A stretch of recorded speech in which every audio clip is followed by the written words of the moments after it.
Hello, everyone. Welcome to this series of AgilityCast. Today, we're joined with Heather Spring and Andy Jordan on a great topic on the modern PMO. We're going to talk about how the modern PMO really supports business agility and the evolution of the PMO. So we're pretty excited about this topic and to have Andy Jordan on this call with Heather. And so Andy, if you could start off, could you give us the concept of the modern PMO and tell us a little bit about it and your thoughts? Yeah, absolutely. Thanks, Jim. And hi, everybody. So I see a modern PMO right now and almost the future-ready PMO, if you like. So sort of looking a little bit beyond today and thinking of modernity as a little bit down the road. It's going to take a new evolution. So far, PMOs have sort of been focused a little bit on trying to connect strategy and execution in terms of these are the projects that have been approved, this is how we're going to go about doing them, and we should kind of sort of think about benefits a little bit as we do that. The modern PMO is going to take that concept a lot further. Enterprises are embracing this concept of business agility now. They're recognizing that they have to evolve much more frequently than they have in the past, that you can't stand pat and do nothing for 5 years and then go through a major transformation. Technology and customer expectations are driving organizations to constantly evolve and adjust their goals and objectives, and that has to translate into the work we do on our projects. At the same time, those projects can't just deliver top-line benefits. They actually have to deliver the appropriate cost of value, the return on investment, the bottom-line benefits. And the modern PMO is really going to be the hub between the strategy, leadership piece, and that project delivery and execution piece. And it's going to be absolutely critical to organizational success. So it sounds like project delivery is going to have to be pretty different in the future. Oh, absolutely. I mean, we've already seen that as you know, Heather, we've moved from focused on that triple constraints for our project managers and now starting to concentrate to deliver on benefit so that the customer's actually getting some real benefit from it. That allows the organization to achieve its goals and objectives. But it's going to go far beyond that. Project managers now are not going to have to worry so much about managing the mechanics of projects. They're going to have to build not just empowered teams, but autonomous teams. Teams that are actually allowed and encouraged to drive change into the projects as they need to add value to the organization.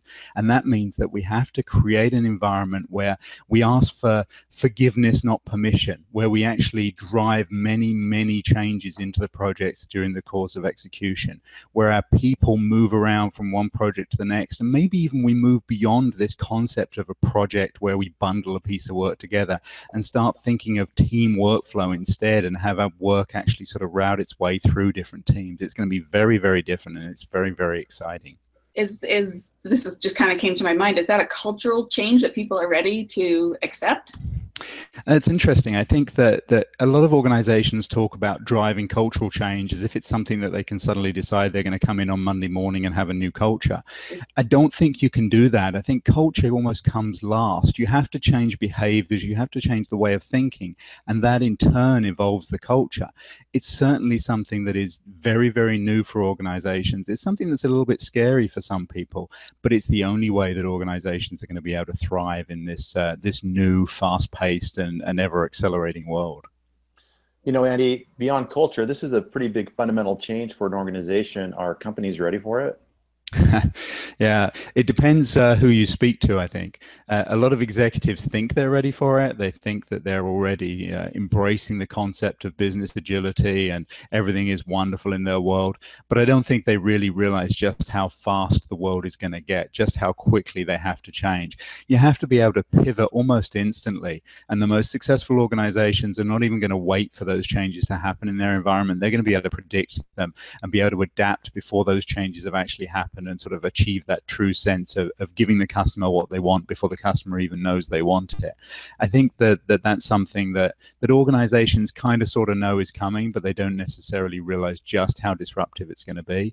As we get further down the organization through the PMO and into project execution, I'm pretty sure they're not yet ready, but I don't see any reason why they can't get there. It's only a case of training, the right support infrastructure and experience, and a lot of that is going to come down to leadership.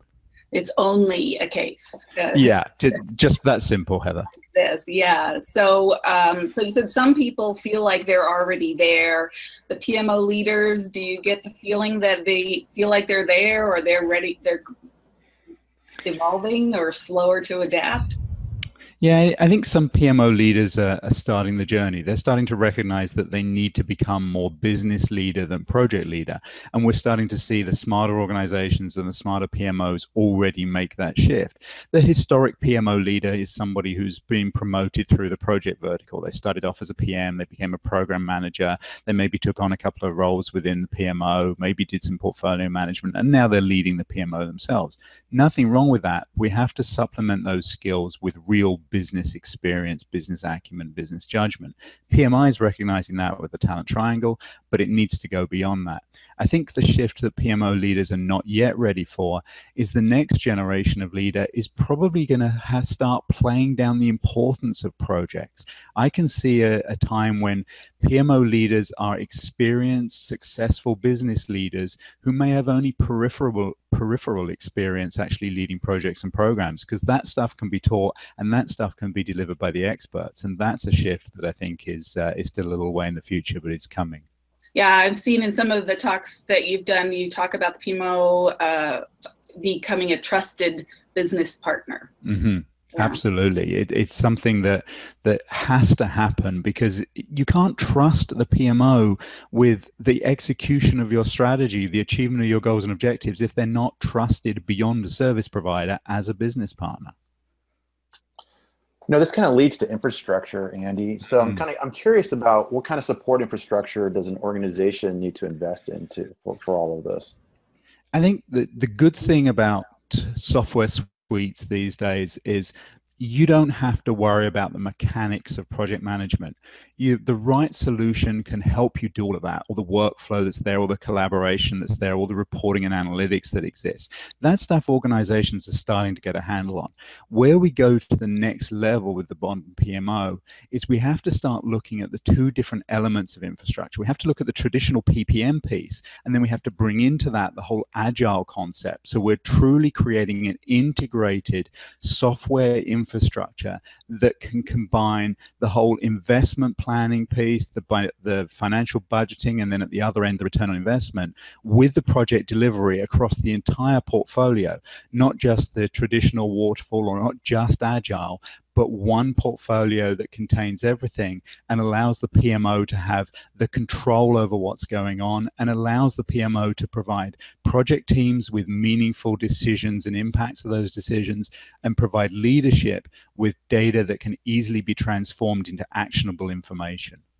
Yeah, I think that's key to bring that agile work into the view, so you have a holistic view between traditional and agile. Also for the financial managers to be able to look at all that agile information and in some cases capitalize on that labor and do other things with that data.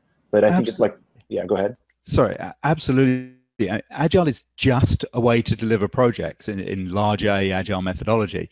The concept of business agility, very much related, but that's about how an organization can respond quickly and with minimum disruption. And that level of integration between business agility, project agile methodology, and of course the waterfall piece, it's critical, because otherwise it's a drag on performance. That's a very important statement. Thank you so much. There's so many questions I could go toward to ask you, but I guess in closing, we keep this short. Is there anything else you would leave us with? I think the one thing that I want to say to anybody who's listening or watching this podcast is there's nothing that's going to happen that should be scary. It is going to be a significant change. It's certainly going to be different, but it's hugely exciting. It's a chance for PMOs to truly be difference makers in the organization. And that's something that I've had PMO leaders complain to me for years and years that they've never had the opportunity to do, that they're undervalued, that they're not making the contribution they could make. Well, things are changing, and it couldn't be more exciting as far as I'm concerned. Very, very different, but really great time. That is a great way to end this. Don't be scared, embrace it, because there's so many opportunities. Yes. Absolutely. I love that. And I know that you and Jim actually recently just recorded a webinar on the future PMO, including a lot of these topics. So we invite anybody who's listening to this to tune into that.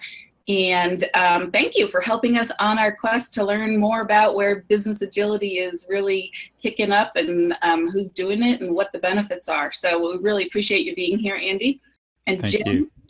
And we'll see you soon.